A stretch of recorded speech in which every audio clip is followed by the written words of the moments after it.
তা আমি সামান্য কিছু বাচ্চা পড়িয়ে সামান্য কিছু টাকা পাই। লক্ষ্মী ভাণ্ডারটা পেয়ে আমি একটু উপকৃত হয়েছি। সংসার চালাতে একটু সুবিধা হয়। দিদি যদি একটু বাড়িয়ে দেন একটু ভালো। লক্ষ্মী ভান্ডারটা পেয়ে আমি অনেক উপকৃত। আমার অনেকটাই সুবিধা হয়। আমি তো নিম্ন পরিবারের মানুষের বাড়ির মেয়ে, একটা হাউস ওয়াইফের মতনই, কিছুই করতে পারি না। তাই লক্ষ্মী ভান্ডারটা পেয়ে আমার অনেক উপকৃত।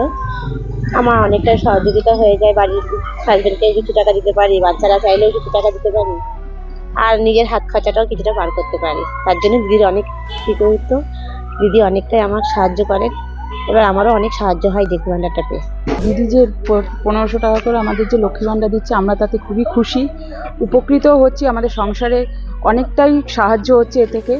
কেননা এখন যা পরিস্থিতি, গ্যাসের দাম যেটা হারে বেড়েছে, দিদি যে আমাদের 1500 টাকা করে দিচ্ছে, এতে আমরা এদিক থেকেও সুবিধা পাচ্ছি। এই কারণে যে আমরা এদিকে গ্যাসের দামটা ওখান থেকে একটু কিছুটা হলেও আমরা দিতে সাহায্য করতে পারছি সংসারে। আমরা যারা শুধুই গৃহবধূ, আমাদের কাছে তখন 500 টাকাও অনেক ছিল।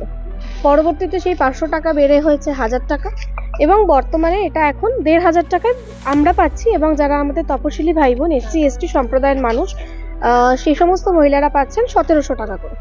তো এখন বর্তমান যা মূল্যবৃদ্ধির বাজার, এবং আমরা জানি এখন একটা গ্যাসের দামও 1000 টাকা।